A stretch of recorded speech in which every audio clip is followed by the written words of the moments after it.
Broadcasting live from the dark and cold dungeons deep beneath the KLAV studios in Las Vegas, Nevada. Prepare yourselves to be taken away into another dimension as we now have control over your thoughts, fears, and perspective of the unexplained world you dare not speak of. With your hosts, Lindsay Knight and Michael Knight. Ladies and gentlemen, we now open the gates to the paranormal and beyond.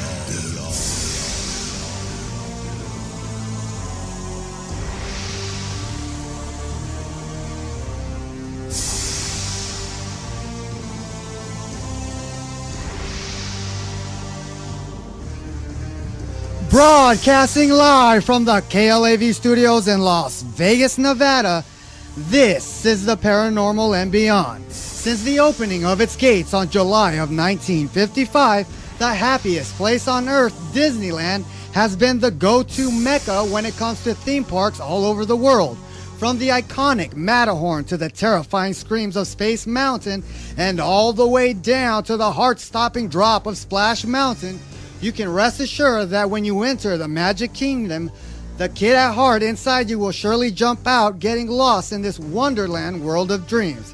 However, upon the thousands of visitors who frequent this park, many are clueless to the dark side and secrets that Disney holds since its opening day. In a moment, we will discuss the not-so-talked-about history of Disneyland and also reveal to you some bizarre secrets from within the theme park itself.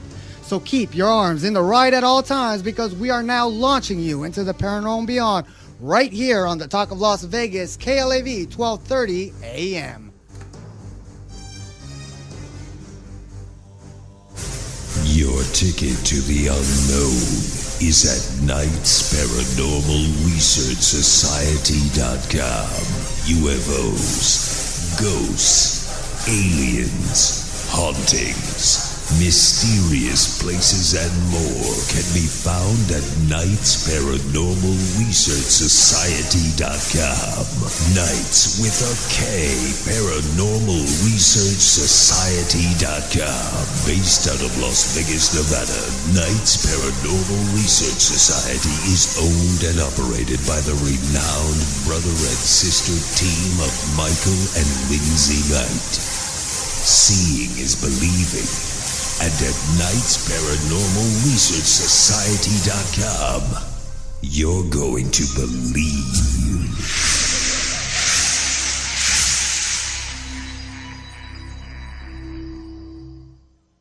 Join us every Monday, Wednesday, and Friday, 11 p.m. to midnight, for the Paranormal and Beyond. Join host Michael Knight and Lindsay Knight as they investigate the unexplained and most controversial mysteries of the world. The Paranormal and Beyond, where the paranormal lives on and conspiracies exposed. The Paranormal and Beyond, Monday, Wednesday, and Friday, 11 p.m. to midnight. Brought to you by NightsParanormalResearchSociety.com.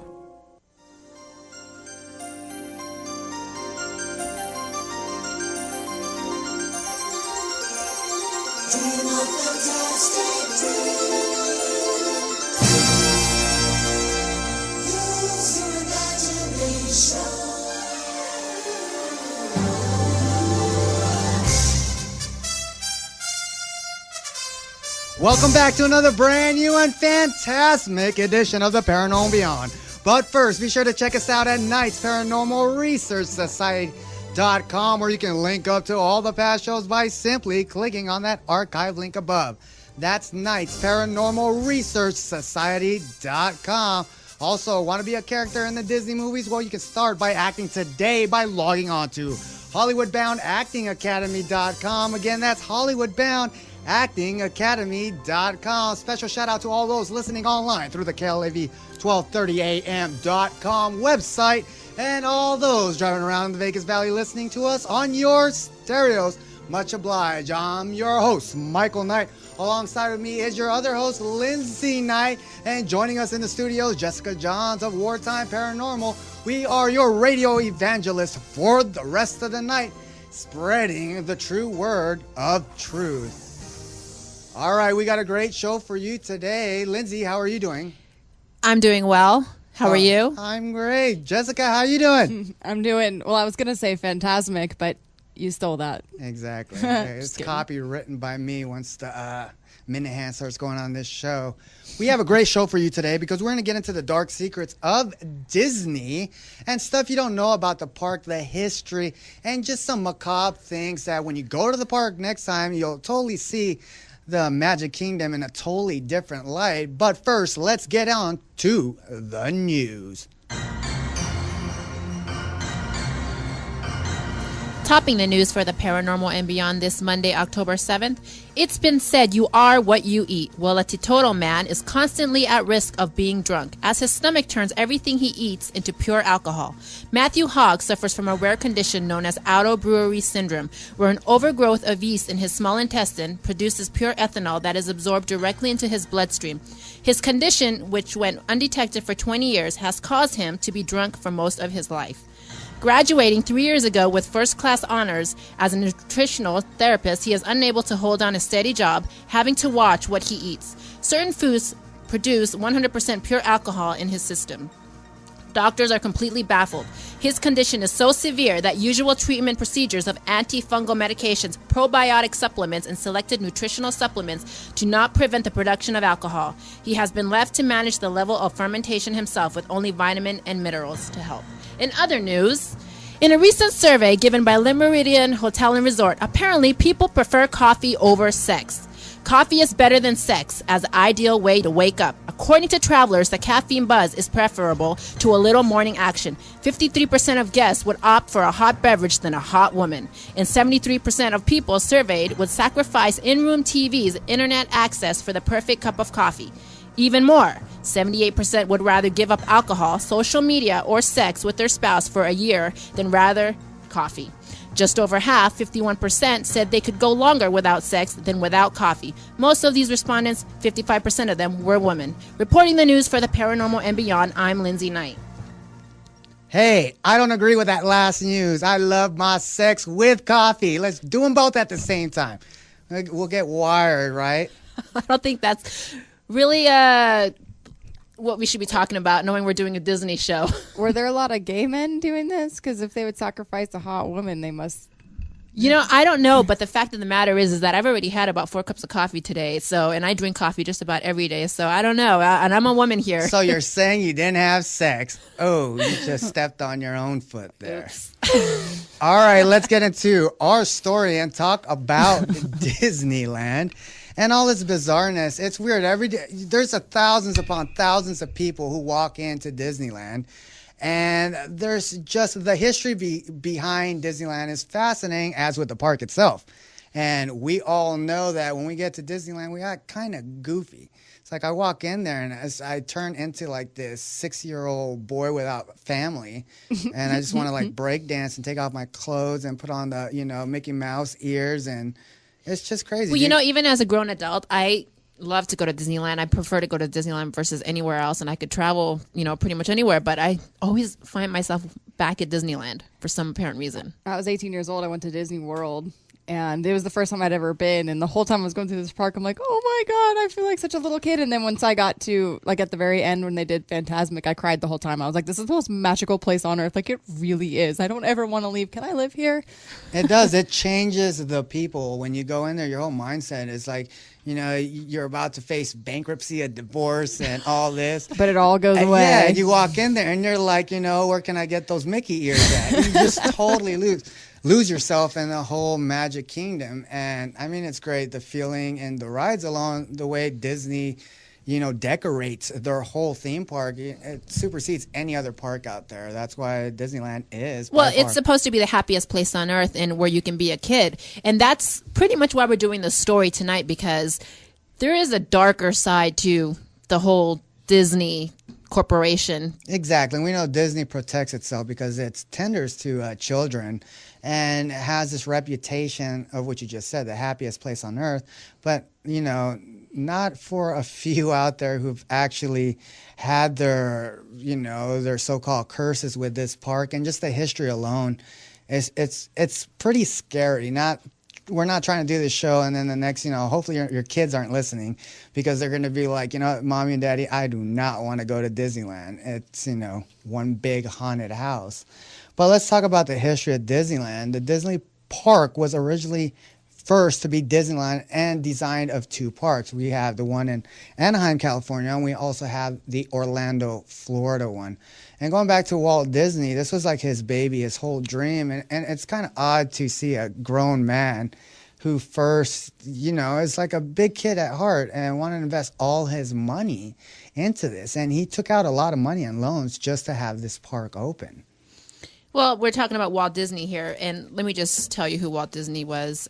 He was a 33 Freemason, and an Illuminatus. Uh-oh. I know where this is also going. an occultist. Well, what you would think. He had a lot of power, a lot of money back then. He was also dabbling in Hollywood. We all know that. And he was doing something nobody's ever done before in the way he was doing it. He was trying to actually create Tomorrowland, this whole facade of where you can go and basically your whole dreams come true. So he's selling this whole pitch where he's going to build this fantasy land. And, and that's what it is today. But the park opened in 1955 on July 17th. And it was designed and built under the direct supervision of Walt Disney himself until 1969 he passed away. And the last ride he actually personally designed and was there on set for was Pirates of the Caribbean.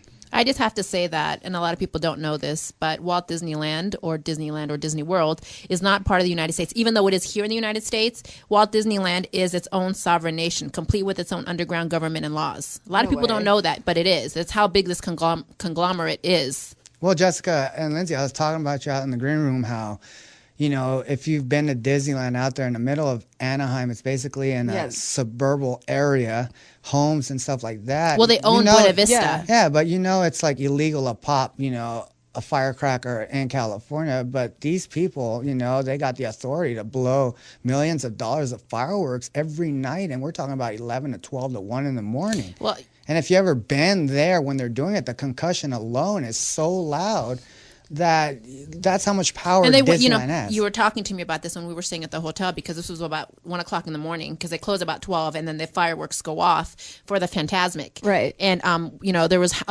numerous houses, in the vicinity. And we were saying, well, how do these people live there and, not get irritated? But I guess you get used to it. But at the same time, the reason why is because they own Buena Vista.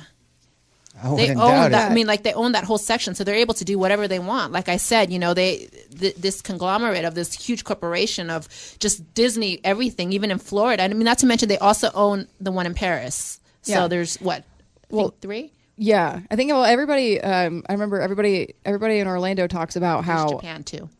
Everybody in Orlando talks about how the ears, pretty much run that town. Like, that's the saying. Well, let's put in the same demographic as Las Vegas, okay? Casinos run Las Vegas. It's the money generator. Before Disney ever came to Florida or Orlando, it was basically just marshland, You're basically a place to go and you retire to push up daisies and basically go to the beach, Miami and all that. But then you have, Disney World. You've been there before. I mean, to go through all those, how many parks? 7, 8 big kingdoms? Yeah. And, and compare that to the Anaheim location of Disneyland, which is just, Disneyland and California Adventure. I could only imagine that just one day alone would be not enough to go through the whole Disneyland. You have the Animal Kingdom, and you have Universal, and then you have the actual one, and then you have Epcot, and then you have... There was another one. Yeah, see, it's too much you don't even know. There's 5 parks. Well, I bet you guys don't know this. Disney World is actually on the second floor. There's a first floor where it's built underground, like, which I said, and that's where everybody, they do the trash, all the people, cast members all the cast member employees, they go down there to change, what have you, eat and so forth. So, I mean, well, that's how it is in the Anaheim location. The Disneyland underground, a lot of the rides are underground in Disneyland because there's not enough space. So you get the whole facade of like the Haunted Mansion. You've been in that ride. It's not that, big when you walk into the house itself, and you're basically going down an elevator and they're taking you outside the park to a whole stage area where this whole thing is happening. And the Haunted Mansion itself has a lot of stories when it comes to, you were talking about the whole Illuminati thing. Well, let me talk. That's exactly what I want to get into real quick, because I'm not going to talk too much about the Illuminati because there's so much more that we want to discuss. But Walt Disney was actually heavily involved back in the 50s and in the 40s with MK Ultra and mind control, and he was really good friends with Reagan. And as a matter of fact, in the opening of Disneyland, I believe Nixon. Well, he was friends with Nixon as well. But in one of the rides that first opened, Reagan was actually there to MC it. He was good friends with him, and they were both heavily involved in MK Ultra and mind control. And there's a lot of, stories that go way back. And I know it's urban legend, but there's a lot of people that has come out who were involved with this whole Disney thing back then when it was being built, with the whole Disney World being built.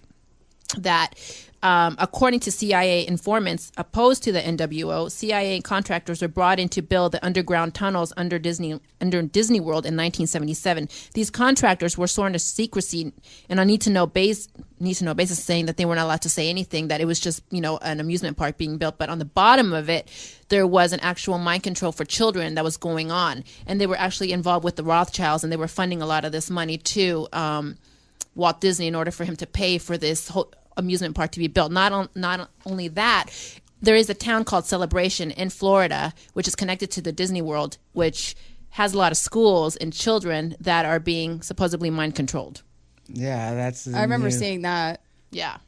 Everybody that's out there listening is like, God, these guys tie everything to conspiracies, and well, that's the whole thing. It's money and power. But getting back to Disneyland, yeah, it's the whole thing with Disneyland is basically mind control. When you go in there, the advertising's all around, and but like you said in the beginning, when you walk in there, it's just like, you just want to put on those mouse ears and wear the white gloves, and just be a kid, and that's exactly what they want. Walt Disney Inc. also teamed up with two labs, which was the Los Alamos and the Sandia labs, which were connected and heavily involved in mind control as well. And, when I keep saying mind control, there has been a lot of stuff that has come out over the years when, they started doing,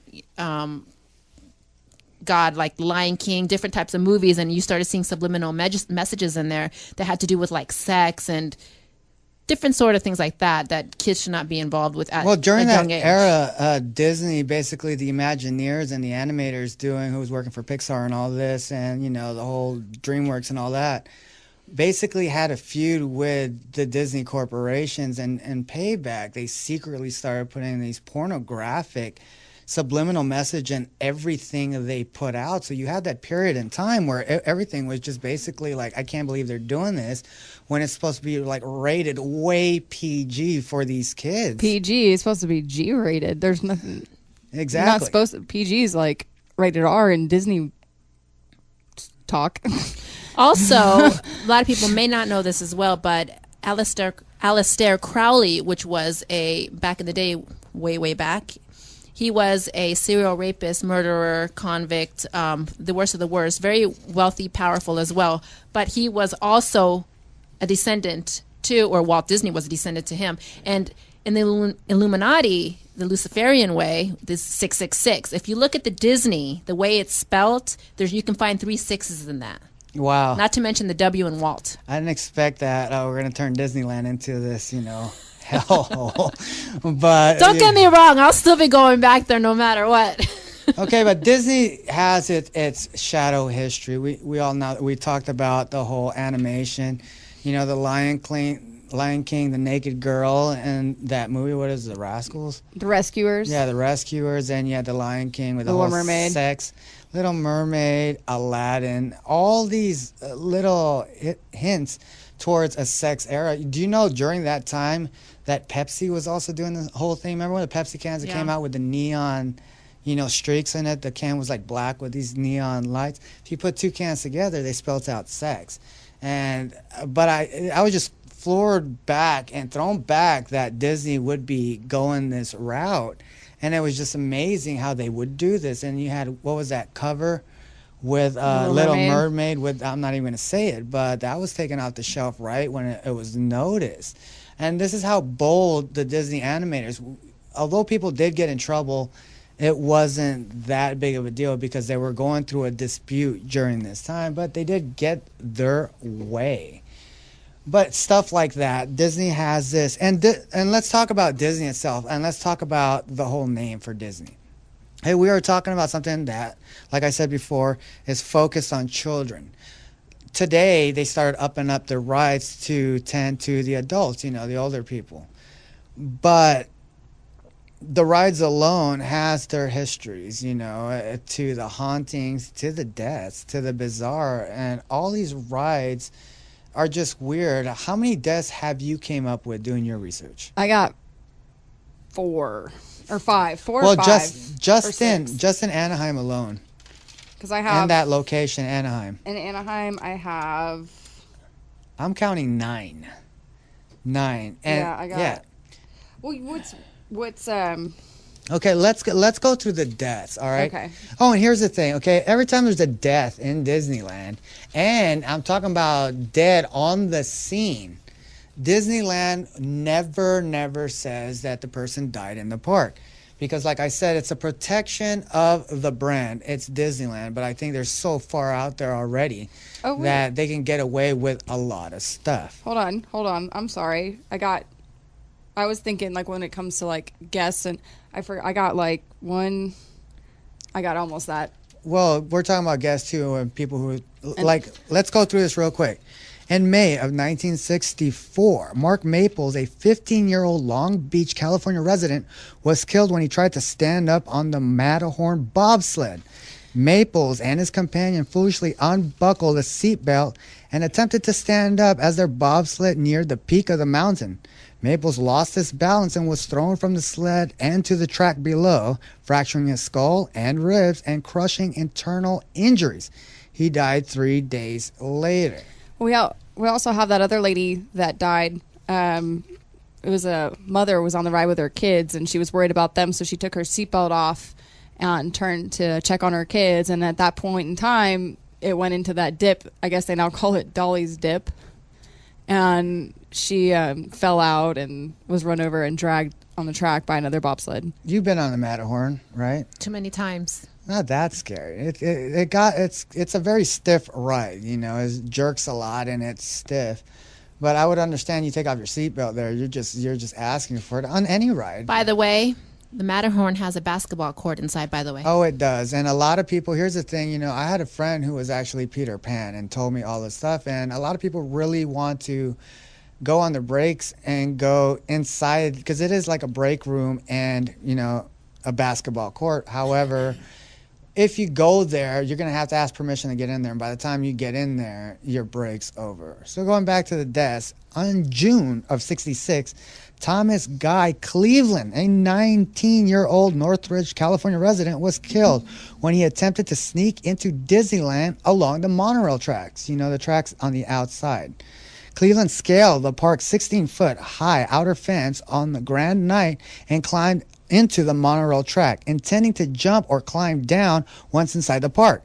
Cleveland ignored a security guard's shoutings warning and approached the monorail train and fell and leaped clear onto the track. He finally climbed down into the fiberglass canopy beneath the track, but the clearance wasn't enough. The oncoming train struck and killed him, dragging his body 30 to 40 feet down the track, tearing him apart. And I remember the story. This was like, reading about this, they were trying to say that he was basically trying to break in and basically had a feud with the security guard itself. So they're trying to downplay it and make him look like the bad person, which you shouldn't be breaking in Disneyland anyways.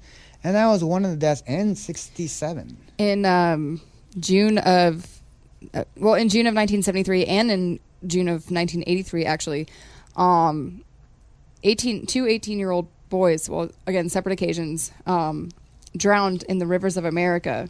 They both tried to sneak in when they weren't supposed to. So, like in 1973, a boy and his brother decided to stay in the park after closing, and they drowned trying to swim through the rivers.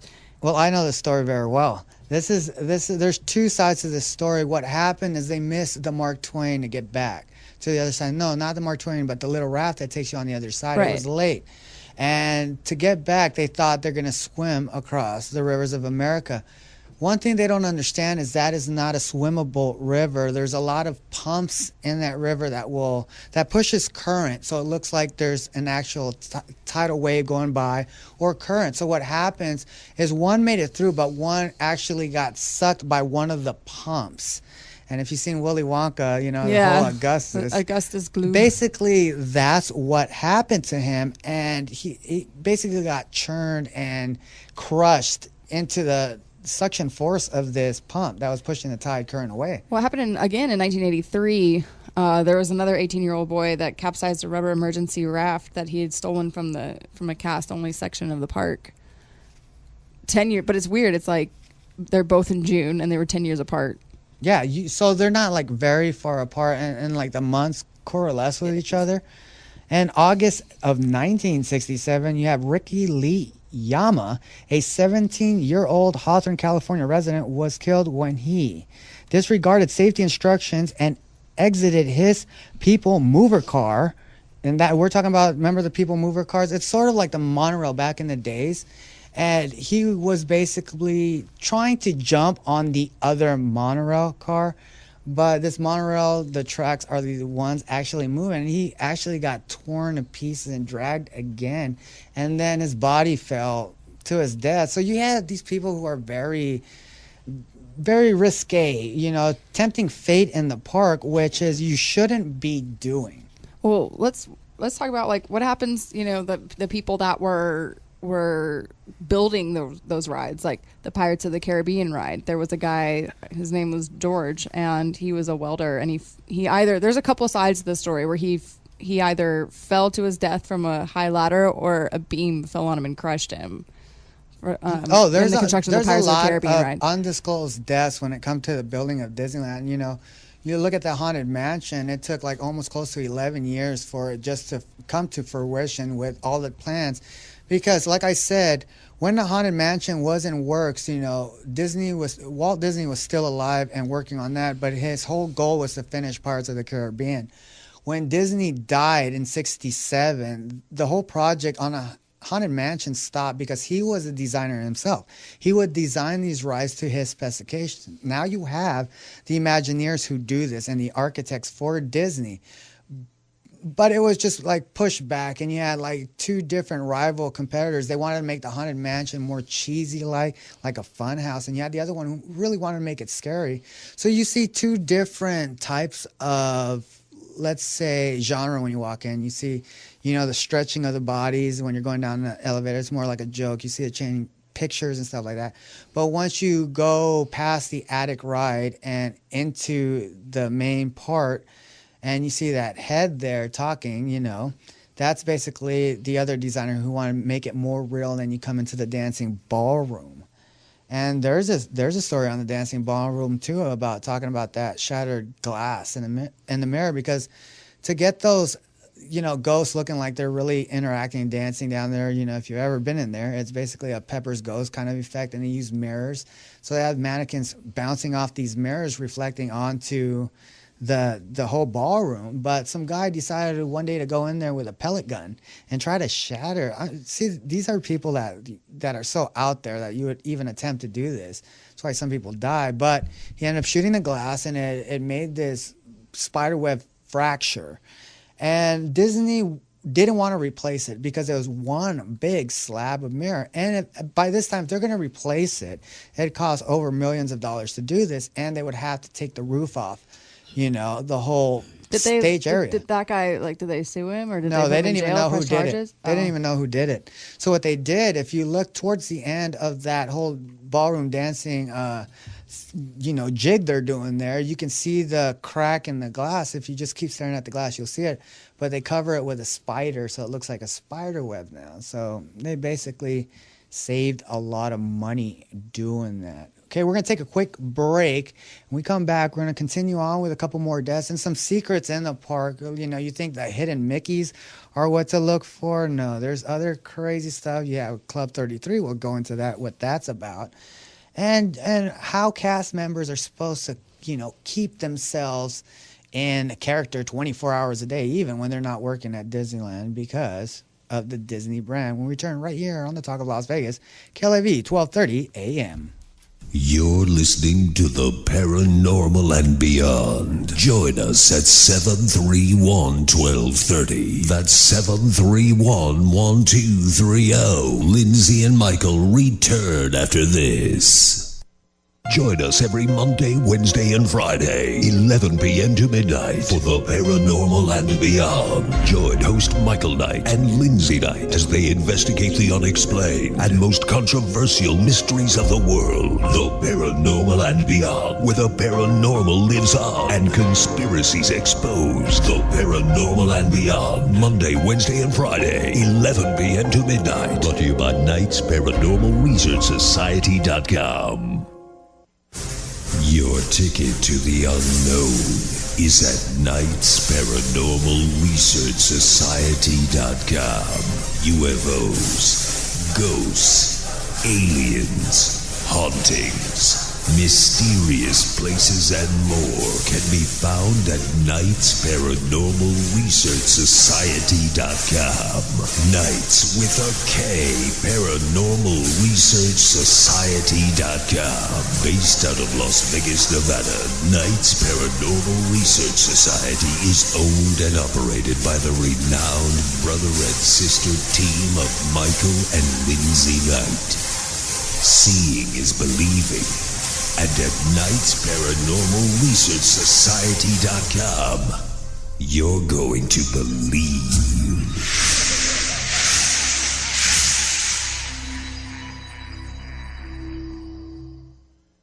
Join us every Monday, Wednesday, and Friday, 11 p.m. to midnight for the Paranormal and Beyond. Join host Michael Knight and Lindsay Knight as they investigate the unexplained and most controversial mysteries of the world. The Paranormal and Beyond, where the paranormal lives on and conspiracies exposed. The Paranormal and Beyond, Monday, Wednesday, and Friday, 11 p.m. to midnight. Brought to you by Knight's Paranormal Research Society.com. Unbelievable sights, indescribable feeling, soaring, tumbling, freewheeling through a deadless diamond sky. A whole new world. Don't you dare. All right, if you're just tuning in, we are talking about the dark secrets and tricks behind Disneyland. But remember to check us out at Knight's Paranormal Research Society.com, where you catch up to all those past shows. All right, let's get back into the mix. All right, we left off talking about the Haunted Mansion. The thing about the Haunted Mansion as well, and we'll get back to the deaths, is that, do you know that people bring their remains there and dump it? Yeah, that is true. There is actually one story, and this is actually fact. This happened. There was a tourist group that actually requested extra time on the ride. So they asked permission, and because they want to do a memorial for their 7-year-old boy. Disney gave the family permission, but it turns out the memorial was only half their plan when the mourners were spotted sprinkling a powdery substance of their doomed on the doomed buggies. So they found out about it, and what Disneyland tried to do was they quickly went in there and tried to gather the ashes, but they couldn't gather it in time. You know what I mean? So it's actually spread on the Haunted Mansion. Yeah, let's sweep these remains up. Yeah, good luck with that. But, there's stories about other people going there with Ziploc bags and they dump it, and you know where they do it? They do it at the pet cemetery on the side. Now, that's really not seen to the public anymore. They used to have a line that used to go right by it, but now you have to ask a Disney character if you can see it, and they'll gladly show it to you. It's on the side of that Haunted Mansion. But a lot of people to this day, they bring their remains and sprinkle it at the Haunted Mansion because their slogan is basically the Haunted Mansion whole story is where the ghosts come to stay now. That's the resting place. So they have 99 haunts. But, there's been stories of people seeing apparitions there when, the park closes at night. And how ironic that the Haunted Mansion is actually haunted. But it's because people bringing their remains there. Well, I heard a story about, actually a couple stories about after the ashes of that 7-year-old boy were dumped, people started to actually see a little boy. And then one of the cast members was actually waiting for the next group to come in. And she heard a child giggling, and she was like, okay, cool, the next group's coming in. I hear the kids, but nobody ever showed. And she kept seeing something out of the corner of her eye, and it just kept happening, and nothing was ever there.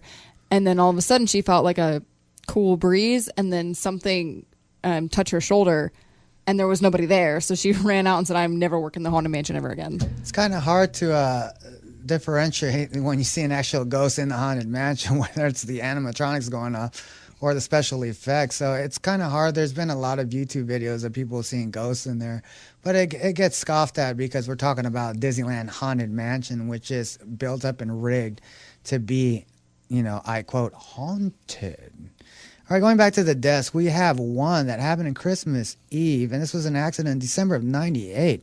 One Disneyland cast member and 2 guests were injured, one fatally, when a rope used to secure the sailing ship Columbia as it docked on the rivers of America tore loose, and the metal cleat to which it was attached, the cleat sailed through the air and struck the heads of the 2 guests who were waiting to board the ship. Lou Phi Dawson, of 33, of Duval, Washington, and his wife, Lê Thoi Vong, I'm thinking these people are Vietnamese, 43 Dawson, was declared brain dead 2 days later and died with life support system when it was disconnected. Here's the thing, okay? You just got whacked by this metal piece holding a big boat Columbia down. And we always hear this when it comes to Disneyland. They died later. They died later. You will never hear them say they died at the park. Yeah, but sometimes it's totally obvious because they had a cast member there. Her name was Debbie Stone, and she was working as a hostess to America Sings when her fellow cast members noticed that she had gone missing, and somebody heard her scream, but nobody knew where she was. And by the time that they found her, she was stuck in between one of the rotating walls and one of the permanent walls, and her body was so far mangled that there was really nothing they could do about it. And obviously, she was already dead. You can't say that she died somewhere else. Well, Disney said she died later at the hospital. Speaking of missing, did you know that during the time of when Indiana Jones, the ride opened, 33 kids have gone missing in the line since it opened? Really? Oh, yeah. Where are they going? They're going underground for MK Ultra.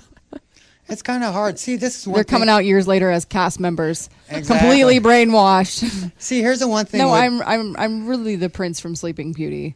Yeah, you never know. That's one thing about Disney is we know that they hide their deaths. They don't want to put, this smear mark on the Disney name. So everybody dies later, even though how gruesome it is. Like, Thunder Mountain, this guy stood up and basically got decapitated. However, he died 3 days later. But we all know that obviously in an amusement park, there is going to be accidents that happen. That is unavoidable. Yeah.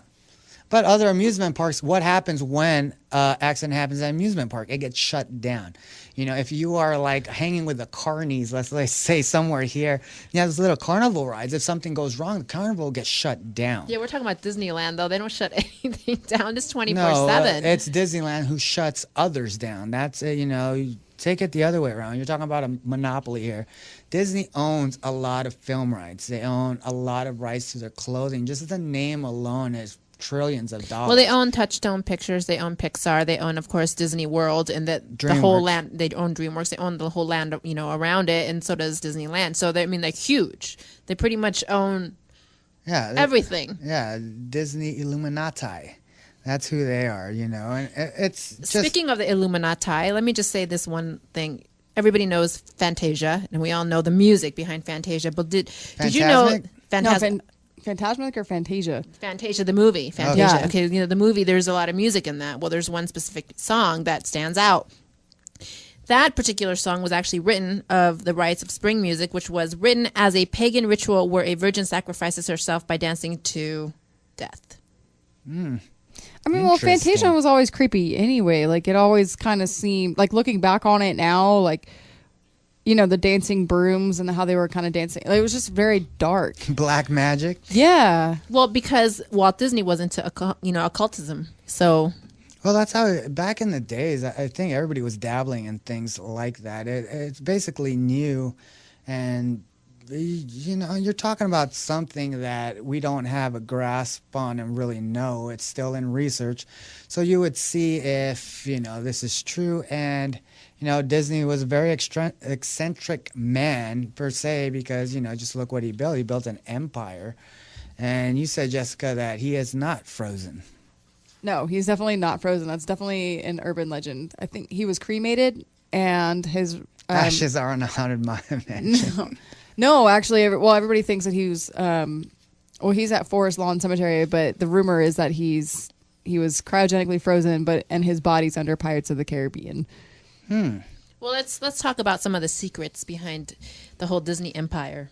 Okay, well, let's talk about Disneyland itself, the park. Do you know Sleeping Beauty's castle is the center of Disneyland? If you walk into there and look down, there's a coin. Yeah, and that marks the center of the whole Disneyland also, park. That drawbridge is an actual drawbridge. It's way, way, way old. And not to mention, there on top of the drawbridge where you first enter to go into the whole castle in Sleeping Beauty, at Disneyland, there is actually a VIP room there. There's a suite. For celebrities. Yeah, and that's the creme de la creme of where people go for private tours and stuff like that. To this day, if you go around the park and you see these gentlemen dressed in plaid jackets and all this, these are the guys who escort these rich so-called privateers who want to take these tours out around the park. Also, if we all know Mickey's Firehouse when you first walk in, and a lot of people are like, don't realize why that candle is lit in the window. Well, going back when Disney was alive, right, he used to stay in that park. And by signifying the candle lit on the windowsill, everybody knew that the man was home. And they would act their best. So to this day, when you walk by the firehouse, you will still see that light, which is now electrical. But it's basically a memorial for Walt Disney, and he used to live there. That was his apartment. He used to oversee the park. And you know who basically the first people used to live in Disneyland? Because people do live there. First people who used to live in Disneyland were the people who took care of the animals. Stable people. Man, Walt Disney himself.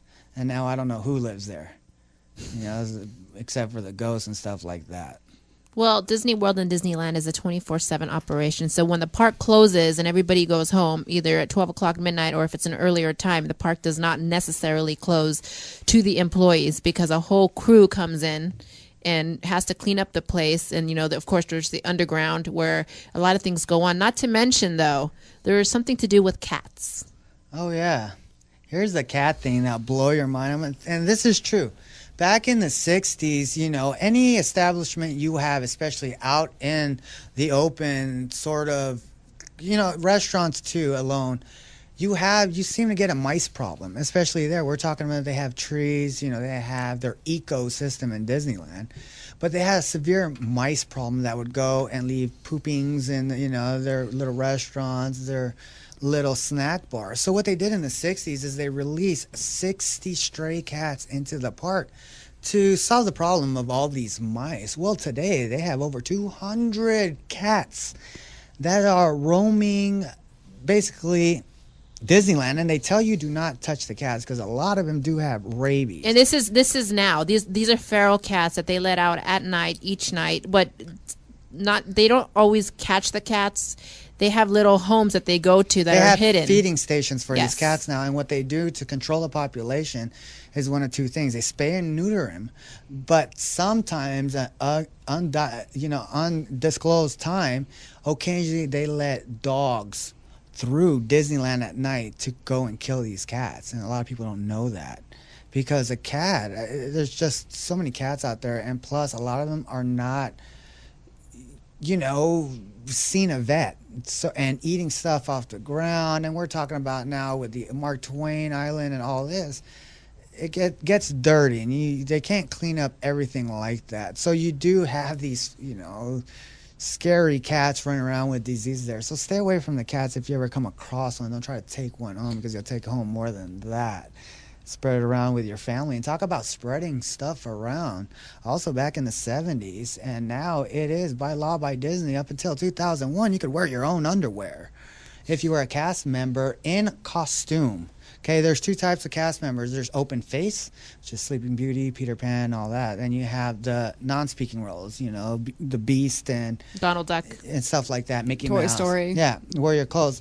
But even those characters, now they supply you with the Disney underwears. And it's basically a jock strap, because when you brought your own underwear, you can see the lines through your underwears, and throughout the day, it'd ride up through your butt, and you'd see this weird line. Imagine seeing Mickey or Buzz Lightyear with a G-string on, his drawers. So now they started implementing these jock straps. Well, earlier when they did this, the laundry system wasn't good. So people started, contracting, public pubic lice. All those people out Can we there. say that? Yeah, you can. Well, it's true. Basically, the creepy crawlies down there that you can't really get rid of unless you light a fire down there. But who wants to do that? Well, now let's talk about Splash Mountain, because that used to be called Splash.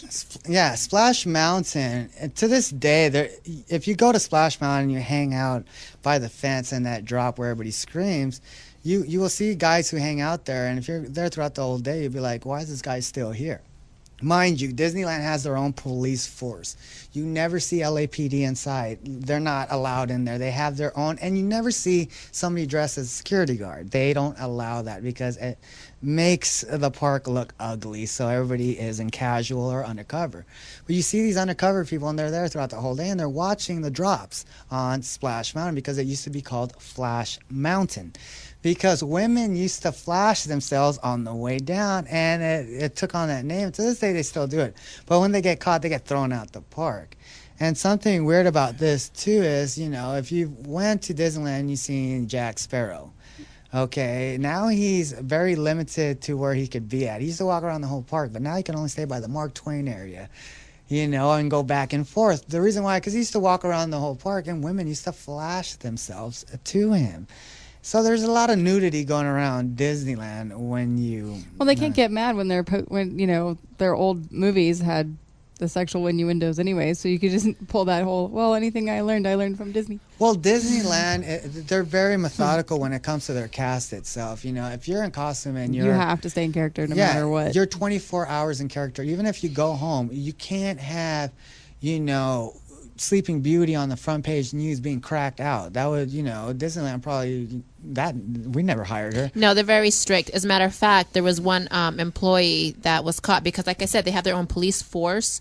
So, and they have a lot of people undercover surveying what these characters are doing, making sure that they're staying in character at all times, especially when they're in the park. So there was one situation where one employee was actually talking to another employee and talking about herself getting a divorce, and she was fired immediately right after that. You're not supposed to bring anything at all. If you are a cast member, okay, you don't smoke cigarettes, you can't chew gum, you can't be on your cell phone, you can't mingle backstage with the people you're not supposed to mingle with.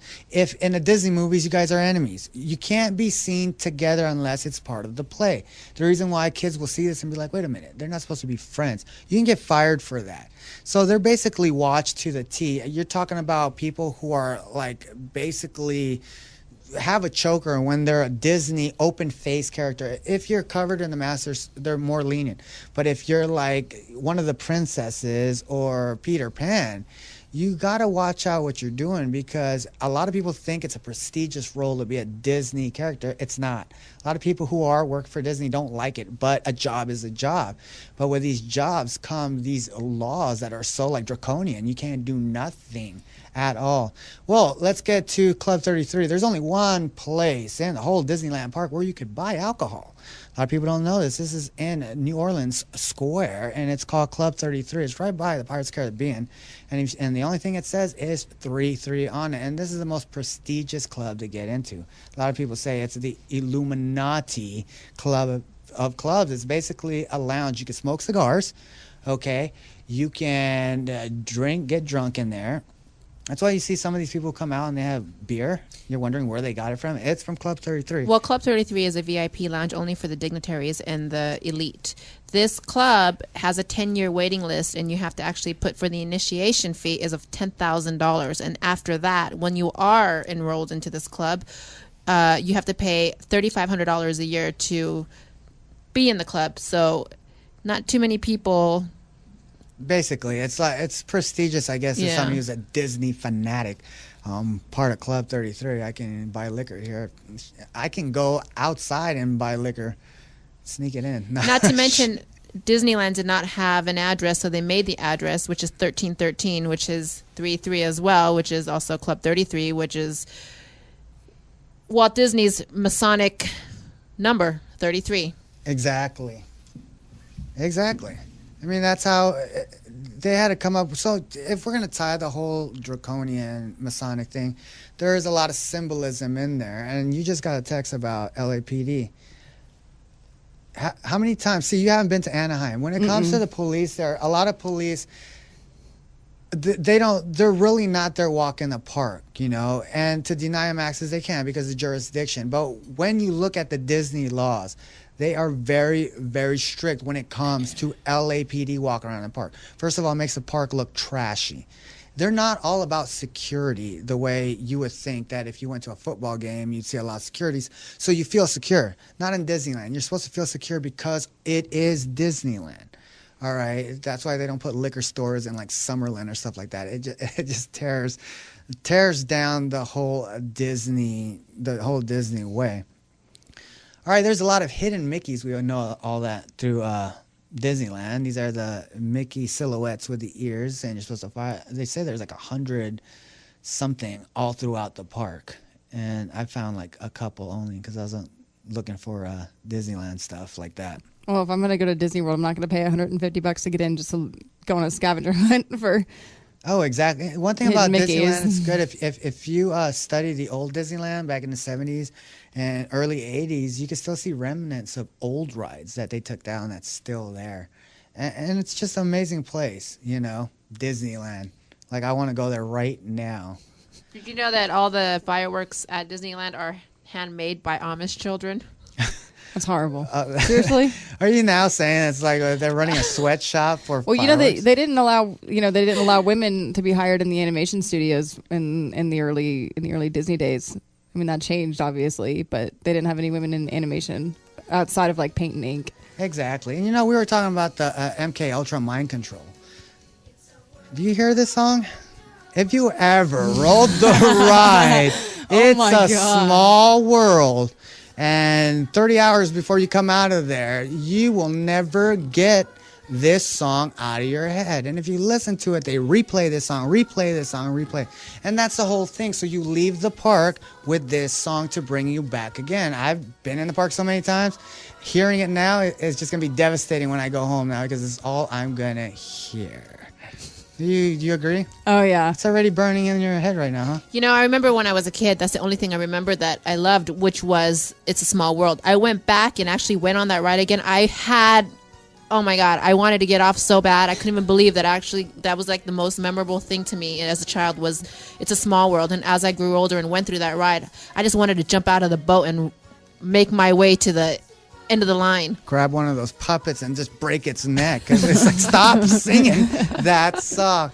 All right, that's our Disney show for you today. Join us back here Wednesday when we come up with something exciting for you all to listen to. But for now, we'll leave you by listening to this song I think is so possessive to your mind and to me demonic. Alrighty, everybody out there. There's probably subliminal messages in there too. Exactly. We'll see you back here Wednesday. Everybody have a great Tuesday and take care. Bye-bye.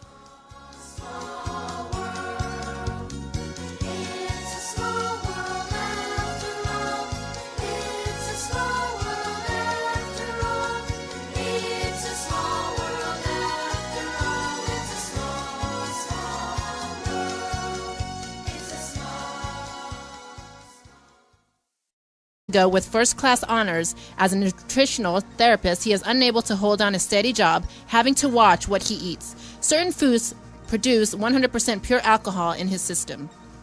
Doctors are completely baffled.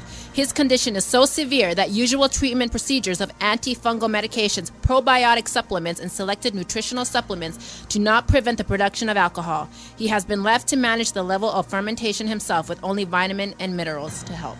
In other news, in a recent survey given by Le Méridien Hotel and Resort, apparently people prefer coffee over sex. Coffee is better than sex as the ideal way to wake up. According to travelers, the caffeine buzz is preferable to a little morning action. 53% of guests would opt for a hot beverage than a hot woman. And 73% of people surveyed would sacrifice in-room TVs, internet access for the perfect cup of coffee. Even more, 78% would rather give up alcohol, social media, or sex with their spouse for a year than rather coffee. Just over half, 51%, said they could go longer without sex than without coffee. Most of these respondents, 55% of them, were women. Reporting the news for the Paranormal and Beyond, I'm Lindsay Knight. Hey, I don't agree with that last news. I love my sex with coffee. Let's do them both at the same time. We'll get wired, right? I don't think that's really what we should be talking about, knowing we're doing a Disney show. Were there a lot of gay men doing this? Because if they would sacrifice a hot woman, they must... You know, I don't know, but the fact of the matter is that I've already had about 4 cups of coffee today, and I drink coffee just about every day, so I don't know, and I'm a woman here. So you're saying you didn't have sex. Oh, you just stepped on your own foot there. All right, let's get into our story and talk about Disneyland and all its bizarreness. It's weird. Every day, there's thousands upon thousands of people who walk into Disneyland. And there's just the history behind Disneyland is fascinating, as with the park itself. And we all know that when we get to Disneyland, we got kind of goofy. It's like I walk in there and as I turn into like this 6-year-old. Welcome back to another brand new and fantastic edition of the Paranormal Beyond. But first, be sure to check us out at Knight's Paranormal Research Society.com, where you can link up to all the past shows by simply clicking on that archive link above. That's Knight's Paranormal Research Society.com. Also, want to be a character in the Disney movies? Well, you can start by acting today by logging on to HollywoodBoundActingAcademy.com. Again, that's HollywoodBoundActingAcademy.com. Special shout out to all those listening online through the KLAV 1230am.com website, and all those driving around the Vegas Valley listening to us on your stereos. Much obliged. I'm your host, Michael Knight. Alongside of me is your other host, Lindsay Knight. And joining us in the studios, Jessica Johns of Wartime Paranormal. We are your radio evangelists for the rest of the night, spreading the true word of truth. All right, we got a great show for you today. Lindsay, how are you doing? I'm doing well. How are you? I'm great. Jessica, how you doing? I'm doing... Well, I was going to say phantasmic, but you stole that. Exactly. It's copywritten by me once the minute hand starts going on this show. We have a great show for you today because we're going to get into the dark secrets of Disney and stuff you don't know about the park, the history, and just some macabre things that when you go to the park next time, you'll totally see the Magic Kingdom in a totally different light. But first, let's get on to the news. Topping the news for the Paranormal and Beyond this Monday, October 7th, it's been said you are what you eat. Well, a teetotal man is constantly at risk of being drunk, as his stomach turns everything he eats into pure alcohol. Matthew Hogg suffers from a rare condition known as autobrewery syndrome, where an overgrowth of yeast in his small intestine produces pure ethanol that is absorbed directly into his bloodstream. His condition, which went undetected for 20 years, has caused him to be drunk for most of his life. graduating 3 years ago. And also reveal to you some bizarre secrets from within the theme park itself. So keep your arms in the ride at all times, because we are now launching you into the Paranormal Beyond right here on the Talk of Las Vegas, KLAV 1230 AM. Your ticket to the unknown is at nightsparanormalresearchsociety.com. UFOs, ghosts, aliens, hauntings, mysterious places and more can be found at nightsparanormalresearchsociety.com. Nights with a K, paranormalresearchsociety.com. Based out of Las Vegas, Nevada, Nights Paranormal Research Society is owned and operated by the renowned brother and sister team of Michael and Lindsay Knight. Seeing is believing. And at nightsparanormalresearchsociety.com, you're going to believe.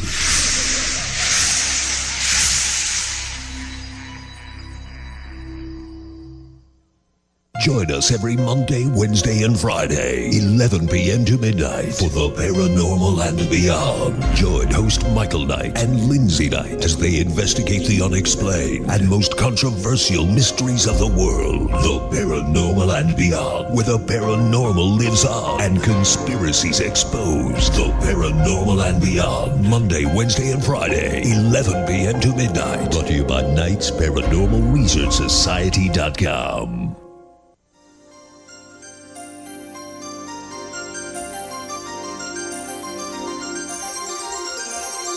Dream of fantastic dreams. Use your imagination.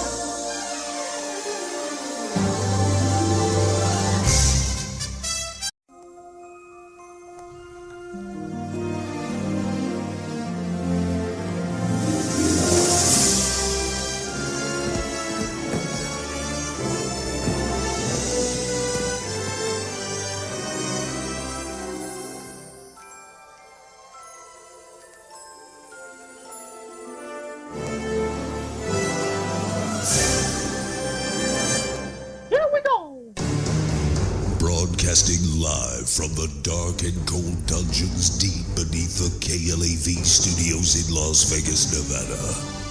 Prepare yourselves to be taken away into another dimension, as we now have control over your thoughts, fears, and perspective of the unexplained world you dare not speak of. With your hosts, Lindsay Knight and Michael Knight. Ladies and gentlemen, we now open the gates to the paranormal and beyond.